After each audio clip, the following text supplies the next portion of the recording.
The constitutional standoff. The Tampa Convention Center hummed with tension. You could feel it even in the hallway. Conversations clipped, eyes alert, media crews hovering like hawks. Inside, rows of suited lawyers, students, and community leaders filled every seat. They weren't here just to learn policy. They came for the standoff. Pam Bondi walked into that room, expecting applause. Florida's Attorney General stood tall at the podium, confidence radiating from a practiced smile and perfectly styled blonde hair. Home advantage. Years of press coverage and courtroom victories behind her. Her aides shuffled around her, whispering last-minute stats and cues.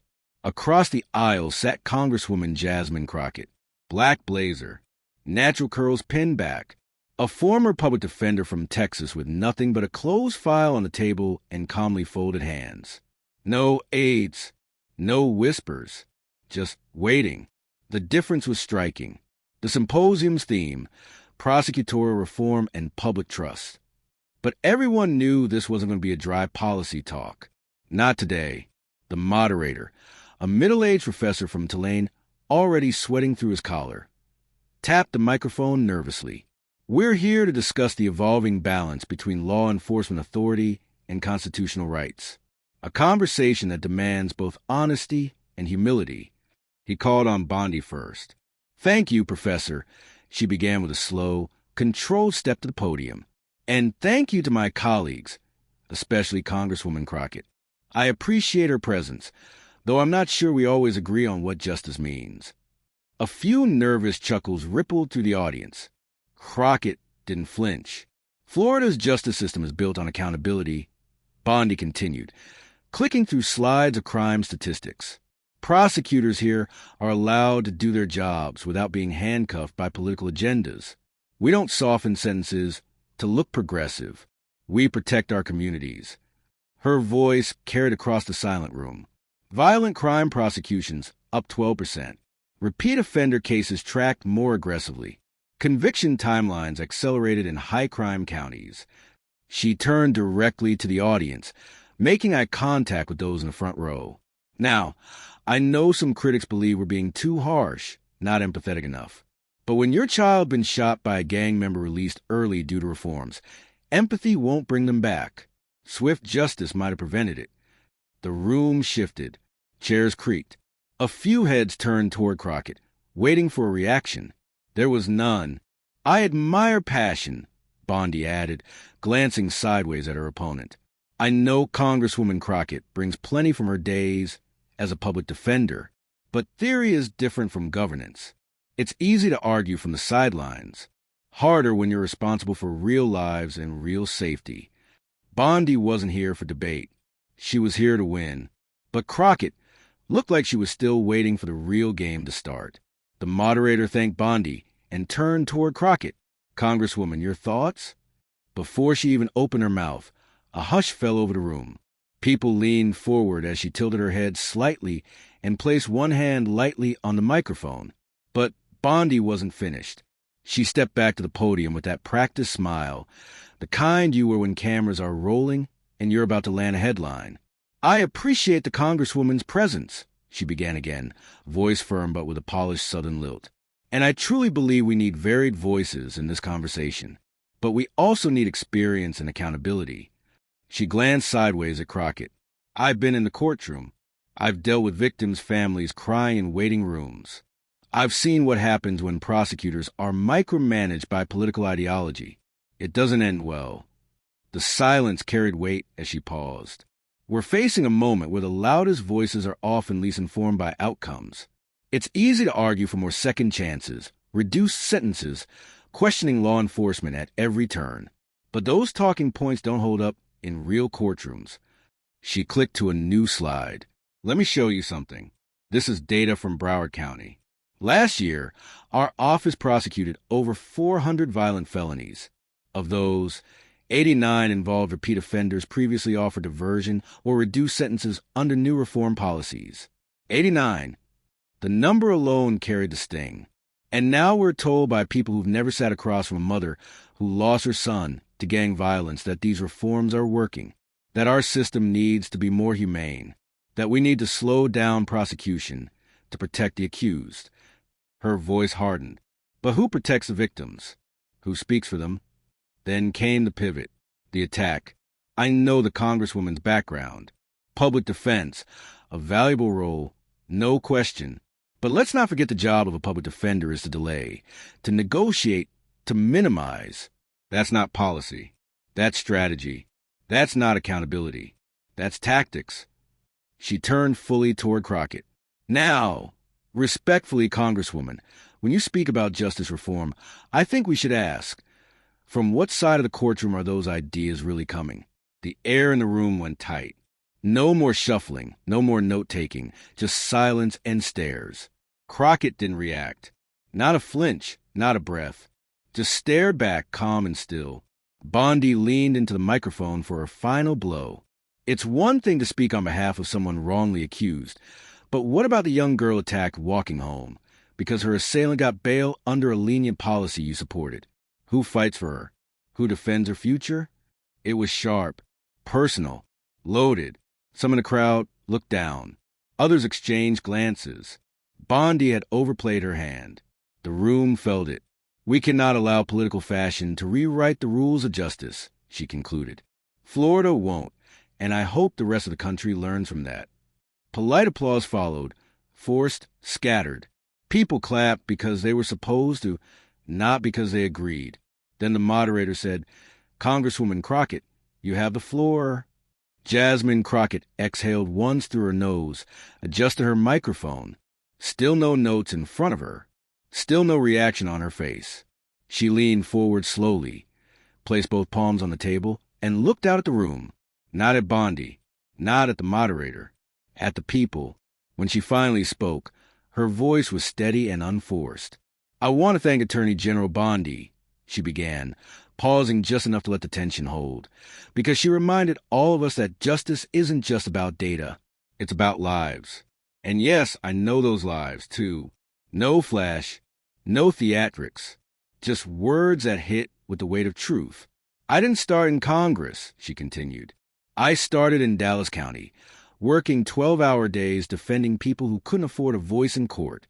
Some were guilty, some weren't, but all of them, every single one, had a right to a fair process. That's not politics. That's the Constitution. The audience leaned in, captivated. I've stood next to teenage boys whose court-appointed lawyers never even looked at their file until the day of trial. I've watched prosecutors under pressure to keep conviction numbers high push for plea deals that made no sense just to clear a docket.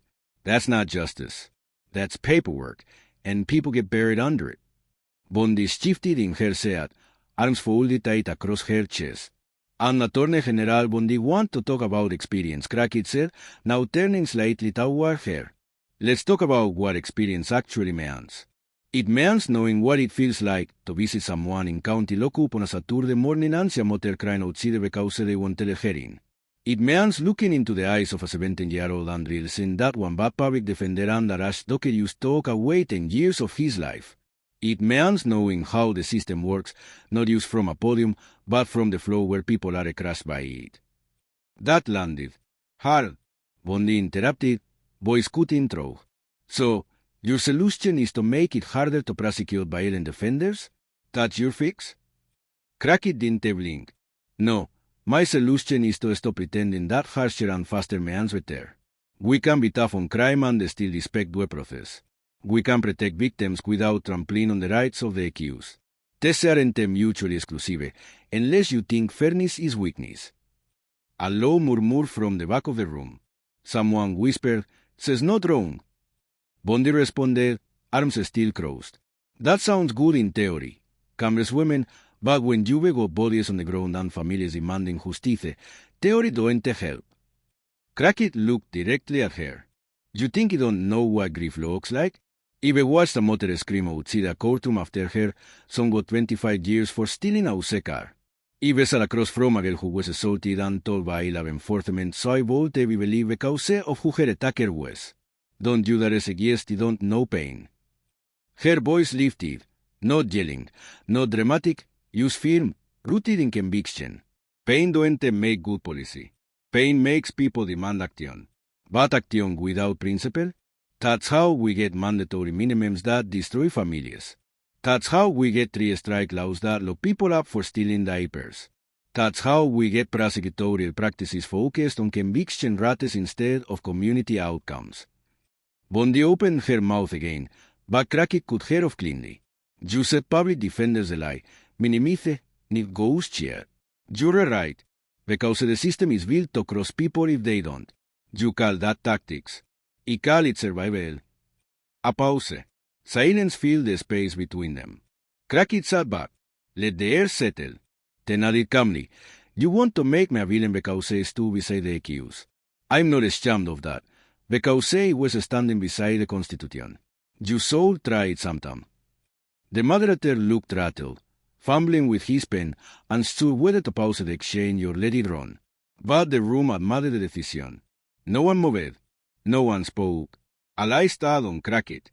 She leaned forward again, voice measured. Since we're talking data, let's talk legal precedent. Let's talk process. Let's talk about what actually happens when we skip steps in the name of looking tough. She didn't need slides. She didn't need numbers on a screen. Soy names. In 2019, a man named Reggie Hawthorne was arrested in Polk County. He was 19, charged with armed robbery. No prior record, no weapon found, but the arresting officer swore in the report that he had a knife. Turned out, later the knife was a belt buckle. She scanned the room. Reggie is arraigned for 14 months awaiting trial. 14 months. No conviction, no formal evidence review. Why? Because the assistant state attorney put the case for Barbasse solely on a single arrest report and no one checked it. A few people in the back row looked uncomfortable. And when the public defender finally got a chance to challenge the affidavit, the case collapsed just like that. But Reggie lost a year of his life, his hope, his apartment. He didn't get an appellee, use a bus voucher and a folder. Crockett didn't raise her voice. She didn't have to. This is what happens when speed matters more than scrutiny. When we care more about metrics than people. When an accusation becomes a conviction by default. Bondi didn't interrupt this team. She couldn't. The tone has shifted. We've seen it again and again. Crockett continued. Case backlogs lead to plea deals forced on the innocent. Diversion programs reserved only for those who look the part. Youth charged as adults based on zip code. We can pretend these are isolated incidents. This is structural. She shifted in her seat. Now we get it. Crime is real. People are scared. But fear soul never be the architect of love. And when policies are shaped more by politics than principle, we end up with prisons filled with people who need help, not handcuffs. She looked around, catching eyes throughout the audience. Even read the Florida police Bondi is proud of. Many rely on prosecutorial discretion, so why it might as well be lawless.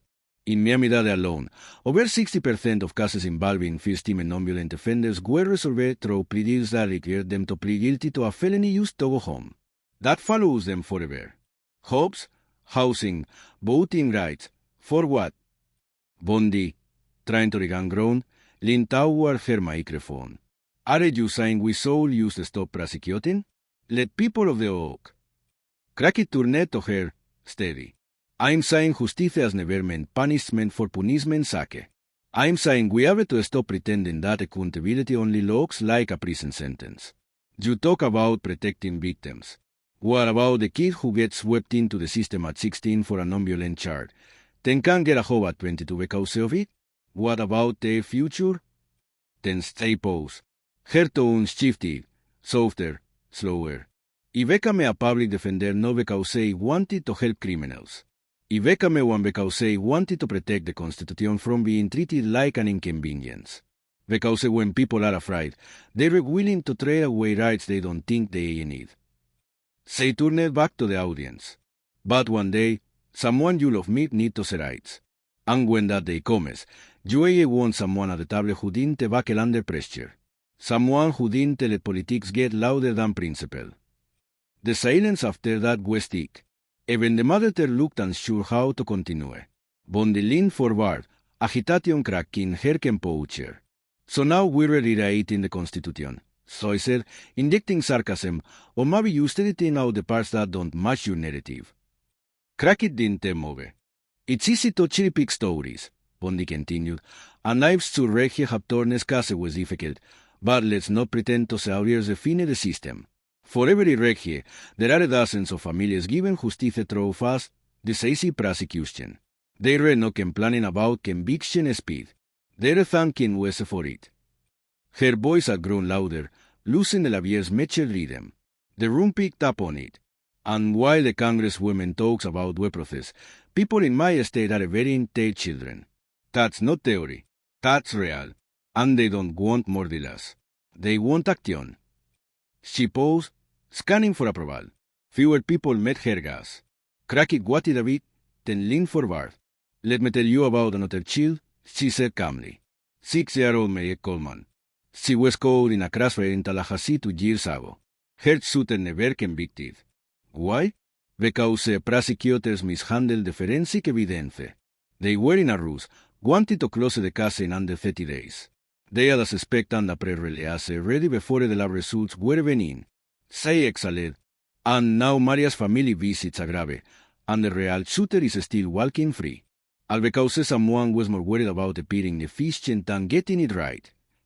This time, nobody dared interrupt. Even Bondi sat still. Crockett leaned in slightly. You say my stories are cherry-picked. I say they read the stories your office don't want to talk about. The ones that don't make it into press briefings or crime stats, but they're real, and they matter. She scanned the front row, connecting with the set of eyes. The truth is, we were mad conviction speed a new currency of justice. But when that becomes the standard, mistakes aren't use possible, they're inevitable. And in this system, mistakes cost people their futures. Bondi shook her head. That's not fair. Crockett didn't what this time. But not fair is a system that gives more grace to prosecutors who vote evidence than to an 18-year-old who misses a court date. But not fair is getting political cover for harsh sentencing while public defenders burn out trying to carry 60 cases a month. But not fair is the idea that because someone was accused, they must be guilty enough to throw away. The room was fully hers now. Eventos who had nodded along with Bondi earlier again still. You talk about victims, and you soul. Crockett continued. But justice isn't one-sided. We don't get to protect some people by stripping away the rights of others. That's not how this works. Bondi tried again. I'm not suggesting we ignore the Constitution. But you are, Crockett interrupted. You just don't want to say it out loud. Because when prosecutors are rewarded for speed, when bullheads are tied to conviction rates, and when accountability is only demanded from the accused, not the state, what do you think that leads to? There was no answer, only the rustle of someone shifting in a chair near the back. And let's be honest, Crockett said, lowering her voice. This isn't just about justice. This is about power. Who gets it? Who keeps it? Who gets to write the narrative about what justice looks like and who always ends up defending themselves whether they did something wrong or not? The weight of her words sat heavy in the air, almost as an afterthought. So I did. Attorney General Bondi says he don't know what it's like to be responsible for lives, but he do.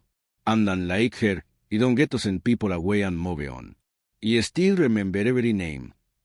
You could almost hear it, that silent tipping point when people start rethinking what they believe walking in. A man near the eyes lowered his phone, no longer recording, just watching. 2 women in the second row glanced at the shooter, one mouthing something under her breath. Even the lab students in the back, on with folded arms and stiff postures, are leaned forward in their seats. Whatever side they are coming on, the mood has shifted, and Bondi felt it. She reached for her water bottle, hesitated, then let her hand drop.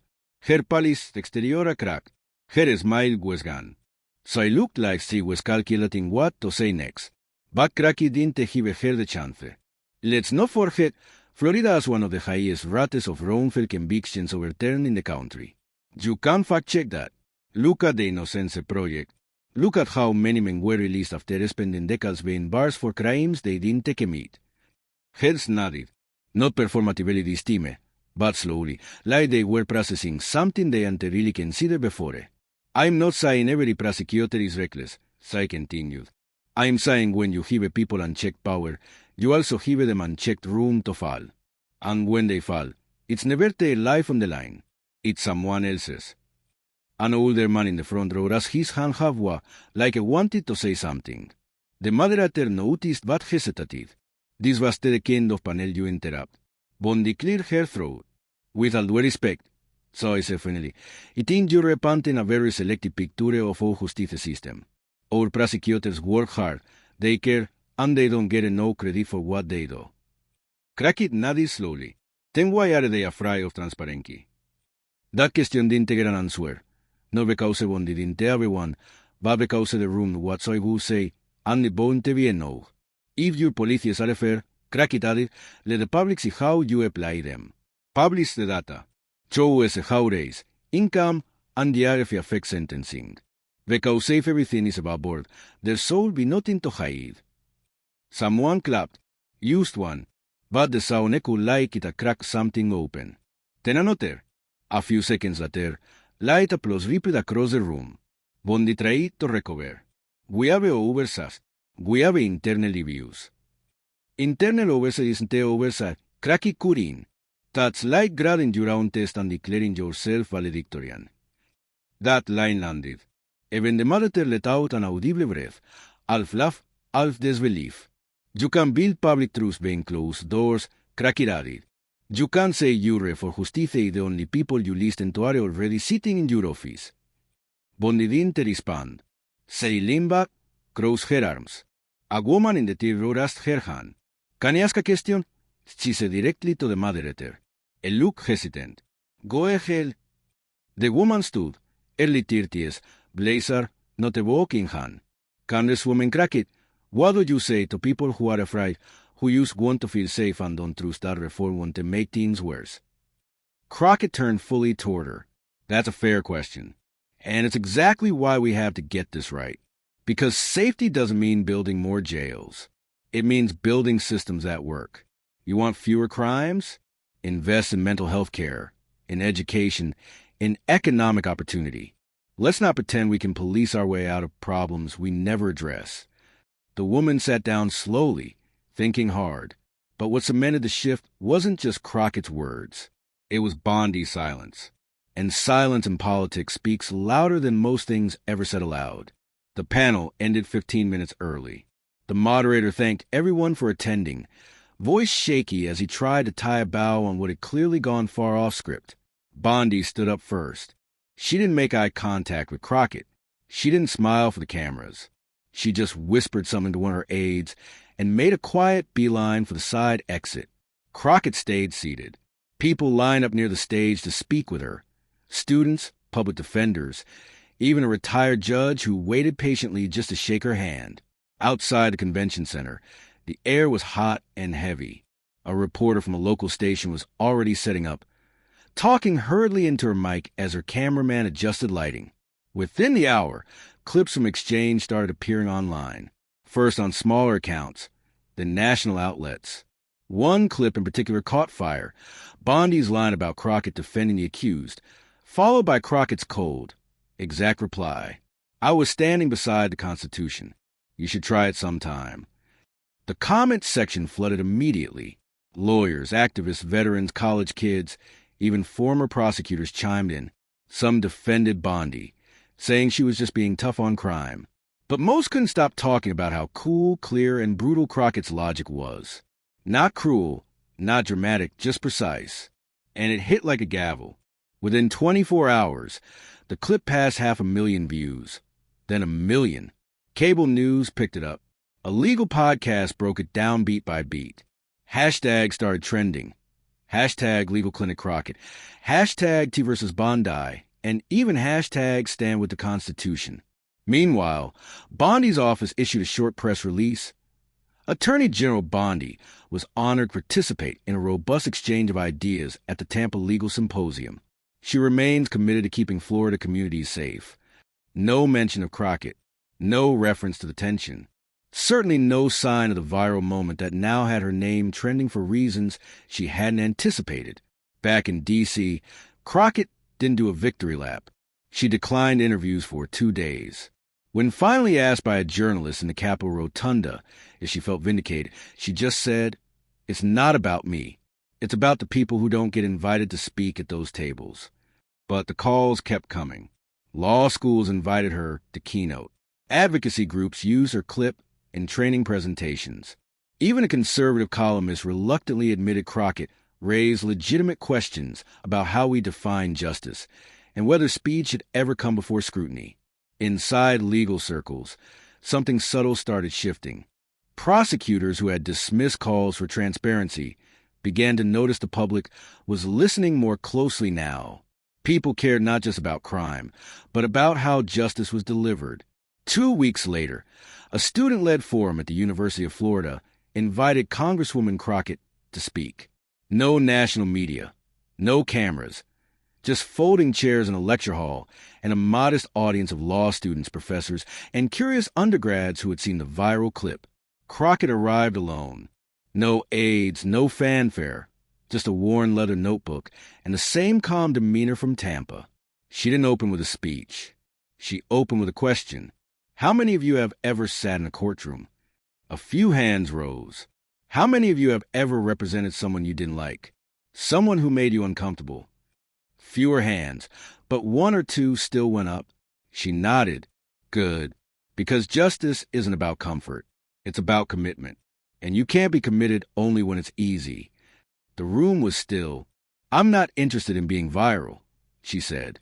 I'm interested in being right. And being right means doing the hard work, even when it's slow, even when it doesn't fit on a poster or a campaign ad. Someone in the third row asked, "Do you think Attorney General Bondi learned anything from the symposium?" Crockett took a breath before answering. I don't know, but I hope someone watching did. Because the truth is, this isn't about her, and it's not about me.